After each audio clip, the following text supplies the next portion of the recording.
ओम श्री विष्णुये नमः। जय श्री राधे कृष्णा। दोस्तों, एकादशियों का श्रवण करते हुए अर्जुन ने भगवान श्री कृष्ण से कहा कि हे प्रभु, अब आप मुझे अधिक मास की शुक्ल पक्ष की एकादशी के संबंध में बताइए। इस एकादशी का क्या नाम है तथा इसके व्रत का क्या विधान है और इसकी कथा क्या है। भगवान श्री कृष्ण ने कहा कि हे अर्जुन, अधिक मास की एकादशी अनेक पुण्यों को देने वाली है। इस एकादशी का नाम पदिनी एकादशी है। इस एकादशी के व्रत से मनुष्य विष्णु लोक को जाता है। इस एकादशी के व्रत का विधान मैंने सर्वप्रथम नारद जी से कहा था। ये विधान अनेक पापों को नष्ट करने वाला तथा मुक्ति तथा भक्ति प्रदान करने वाला होता है।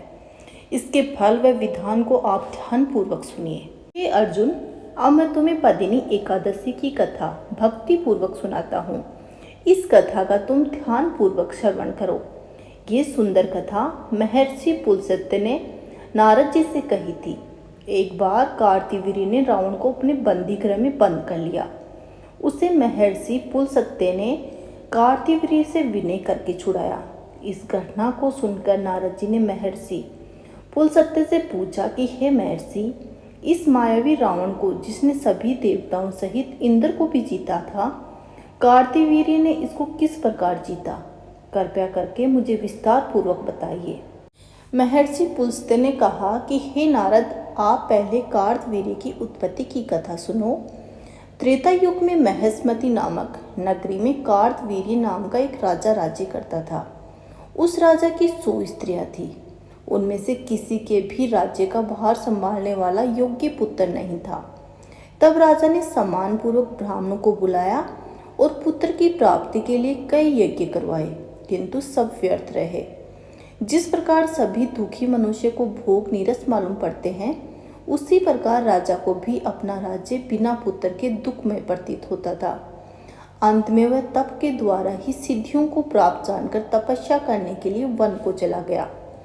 उसकी स्त्री राजा हरिश्चंद्र की पुत्री प्रमदा अपने आभूषणों को त्याग कर अपने पति के साथ गंधमादन पर्वत पर चली गई। उस स्थान पर इन लोगों ने 10,000 वर्ष तक तप किया, किंतु सिद्धि प्राप्त ना हो सकी। राजा की देह मात्र हड्डियों का ढांचा मात्र ही रह गई। ये देख प्रमदा ने श्रद्धा पूर्वक महासती अनुसया से पूछा कि मेरे स्वामी का तप करते हुए 10,000 वर्ष पूरे हो गए, किंतु अभी तक प्रभु प्रसन्न नहीं हुए, जिससे कि मुझे पुत्र प्राप्त हो। इसका क्या कारण है? प्रमदा की बात सुनकर देवी अनसुया ने कहा कि अधिक मास की जो 36 माह बाद आता है, उसमें 2 एकादशी होती है। इसमें शुक्ल पक्ष की एकादशी का नाम पदिनी एकादशी और कृष्ण पक्ष की एकादशी का नाम परम है। इनके जागरण और व्रत करने से ईश्वर तुम्हें अवश्य ही पुत्र देंगे। उसके बाद देवी अनसुया ने व्रत का विधान बताया। रानी प्रमदा ने देवी अनसुया की बतलाई हुई विधि के अनुसार एकादशी का व्रत किया और रात्रि में जागरण किया। इससे भगवान विष्णु उस पर बहुत प्रसन्न हुए और वरदान मांगने को कहा। तब रानी प्रमदा ने कहा कि प्रभु, आप ये वरदान मेरे पति को दीजिए। रानी प्रमदा का वचन सुनकर भगवान विष्णु ने कहा कि हे रानी प्रमदा, मलमास बहुत प्रिय है।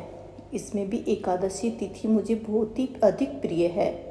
इस एकादशी का व्रत तथा रात्रि का जागरण तुमने विधान पूर्वक किया है, इसलिए मैं तुम पर अति प्रसन्न हूँ। इतना कहकर भगवान विष्णु ने राजा से कहा कि हे राजन, तुम अपने इच्छित वर मांगो, क्योंकि तुम्हारी स्त्री ने मुझे प्रसन्न किया है। भगवान की अमृत वाणी सुनकर राजा ने कहा कि हे प्रभु, आप मुझे सबसे उत्तम, सबसे पूजित और आपके अतिरिक्त देव, असुर, मनुष्य आदि से अजय पुत्र दीजिए। राजा को इच्छित वर देकर प्रभु अंतर्ध्यान हो गए। उसके बाद दोनों अपने राज्य को वापस आ गए। इन्हीं के यहाँ समय आने पर कार्तवीर्य उत्पन्न हुए थे। ये भगवान श्री हरि के अतिरिक्त सबसे अजय थे। कार्तवीर्य ने रावण को जीत लिया था। ये सब पदिनी एकादशी के व्रत का प्रभाव था। इतना वरदान सुनाने के उपरांत महर्षि पुलस्त्य वहां से चले गए। श्री कृष्ण ने कहा कि हे कुंती पुत्र अर्जुन, ये मैंने अधिक मास के शुक्ल पक्ष की एकादशी का व्रत कथा आपको कही है। जो मनुष्य इस व्रत को करता है वो विष्णु लोक को जाता है। सूत जी ने कहा कि हे ऋषि श्रेष्ठो, मैं आपको जानना चाहता सो मैंने कह दिया। अब आप क्या जानना चाहते हैं? जो मनुष्य इस वर्त कथा को सुनेंगे वो स्वर्गलोक के अधिकारी हो जाएंगे। बोलो भगवान विष्णु की जय। बोलो श्री भगवान कृष्ण की जय।